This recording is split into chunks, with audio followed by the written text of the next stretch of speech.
Gibran, pendaki yang hilang di Gunung Guntur, mengaku tidak makan selama 4 hari dan hanya meminum air sungai selama bertahan.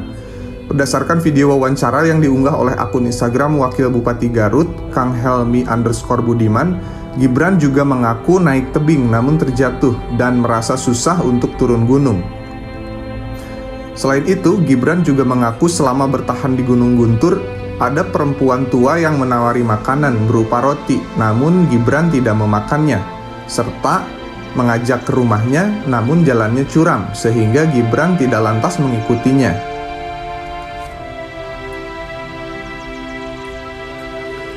Pencarian Gibran berlangsung selama 6 hari, yang telah melibatkan banyak tim SAR gabungan, mulai dari relawan, tim SAR, hingga BRIMOB pun diturunkan. Gibran ditemukan pada hari ke-6 di Curug Cikoneng oleh salah satu warga. Jatuh. Jadi akhirnya turun terus gitu ya. Wani ya. Berani. Ada yang nawarin makan. Ada. Iya, nggak tahu perempuan. Makanannya apa Gibran? Nasi atau apa? Nasi, ikan. Hari apa itu? Dimakan? Enggak. Dari makan? Kenapa nggak makan? Takut? Iya, nggak kenal. Dewasa orangnya? Kurang gede? Udah tua. Udah tua. Diajak ke rumahnya, ya curam jalannya. Oh, jadi Gibran nggak ikut? Waktu Gibran dengar nggak ada orang yang nyari-nyari Gibran? Nggak lihat sama sekali? 2 hari 6 malam lihat. 2 hari itu malam, siang. Siang terus.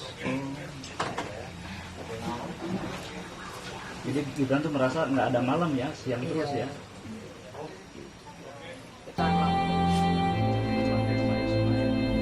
Tidak sedikit kasus tersesat atau hilang di gunung. Pada kesempatan kali ini saya ingin menyajikan informasi yang sifatnya mengedukasi untuk kita semua. Saya sudah mengumpulkan beberapa tulisan dari sumber, salah satunya dari website Universitas Padjadjaran yang akan membahas apa saja yang harus dikuasai oleh pendaki gunung sehingga pada kasus tertentu akan bisa menyelamatkan dirinya. Peristiwa hilangnya Gibran di Gunung Guntur diselimuti oleh hal-hal mistis. Pada bagian hal misterius seperti ini, nampaknya kita sulit untuk membahasnya secara masuk akal. Kesempatan kali ini, Jurnal Sehari akan membahas dari sisi ilmu pengetahuan dan akademik. Dan untuk bercerita soal misteri atau mistis, nampaknya itu berada di luar kendali kita. Sehingga cukup bagi siapapun kita yang akan berkegiatan baik ke alam bebas, ke hutan, ke gunung, hingga ke laut, kita cukup bertawakal atau berpasrah diri kepada sesuai kepercayaan kita. Dilansir dari website unpad.ac.id, kasus hilangnya sejumlah pendaki di gunung menjadi cermin bahwa aktivitas mendaki gunung tidak hanya membutuhkan kesiapan fisik dan mental. Pengetahuan mengenai bertahan di alam bebas atau survival perlu dikuasai oleh pendaki. Guru Besar Fakultas Teknik Geologi Universitas Padjadjaran, Profesor Dr. Insinyur Ildrim Syafri, DEA, menyarankan para pendaki untuk membekali dengan keterampilan survival di alam bebas. Sebab, kemungkinan untuk tersesat dan hilang sangat besar saat berada di gunung. Yang pertama adalah kita harus tahu jalur. Kalau tahu medan, jika terjadi hal yang tidak diinginkan, kita bisa mengambil keputusan. Menurut guru besar yang aktif sebagai anggota Perhimpunan Penempuh Rimba dan Pendaki Gunung Wanadri sejak 1981 ini, teknologi saat ini sudah memudahkan pendaki untuk memahami medan penjelajahan atau pendakian yang akan ditempuh. Pengetahuan mengenai topografi diperlukan agar pendaki bisa tahu wilayah mana yang terjal hingga wilayah mana yang landai, dan bisa untuk dijadikan tempat beristirahat apabila fisik merasa lelah atau terjadi hal-hal yang tidak diinginkan. Selain itu, pengamatan wilayah juga diperlukan untuk mengetahui jenis flora dan fauna yang hidup di gunung tersebut. Ini akan memudahkan pendaki untuk menghindari kemungkinan kontak dengan hewan liar. Meski begitu, pendaki tetap harus mewaspadai kemungkinan tersesat atau keluar dari jalur pendakian. Jika menghadapi situasi seperti ini, hal utama yang wajib dimiliki pendaki adalah menyiapkan mental yang kuat untuk memulai survival.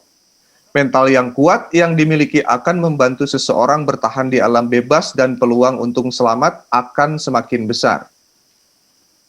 Jika mental sudah siap menghadapi situasi darurat, Prof. Ildrim menyarankan untuk segera mencari sungai atau jalur air. Hakikatnya, sungai akan terus mengalir hingga ke hilir. Semakin ke hilir, sungai akan menemui lokasi pekampungan terdekat. Namun, pendaki juga wajib mewaspadai setiap kontur tepian sungai. Jika menemui air terjun, disarankan untuk tidak langsung menuruni tebing. Apalagi bagi pendaki yang tidak memiliki pengetahuan dan pengalaman mengenai panjat tebing. Pendaki bisa menuruni tebing dengan cara memutarinya. Carilah area yang lebih landai untuk turun, tetapi tetap berpatokan pada jalur air. Cara ini relatif lebih aman untuk menghindari risiko terpleset saat menuruni tebing. Selanjutnya, pendaki juga wajib memiliki pengetahuan mengenai botani dan zoologi. Pengetahuan ini akan memudahkan pendaki untuk memilih mana tumbuhan yang bisa dimakan atau tidak. Sebab banyak sekali tumbuhan yang bisa dimakan ternyata di dalamnya mengandung racun yang berbahaya bagi tubuh. Prof. Ildrim mengatakan ada tips sederhana untuk menghindari kemungkinan keracunan, yaitu jangan makan hanya dari satu jenis tumbuhan saja. Coba makan banyak jenis tumbuhan untuk menghindari kalau-kalau ada yang beracun, kata Prof. Ildrim. Selain bekal makanan dan peralatan yang lengkap, pendaki juga wajib membawa peralatan untuk mendukung komunikasi, seperti baterai cadangan dan pengisi daya portable. Perangkat ini akan memudahkan pendaki untuk tetap menjalin komunikasi saat survival. Bila menemukan wilayah dengan sinyal telepon yang cukup, usahakan untuk mengirimkan titik lokasi pada kerabat atau petugas.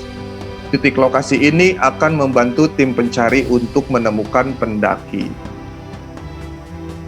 Oke, kawan jurnal sehari, itu sedikit sumber ulasan dari website unpad.ac.id dari Profesor Ildrim mengenai situasi kondisi saat kita mendaki gunung dan berada di kondisi ketika kita terpaksa harus survival atau kehilangan arah gitu ya, atau tersesat. Oke, sekian ulasan dari jurnal sehari. Nantikan ulasan selanjutnya, informasi langsung dari relawan yang saat pencarian Gibran turun ke lapangan. Pada hari Senin saya akan mewawancarai beliau untuk menjadi narasumber. Sampai jumpa.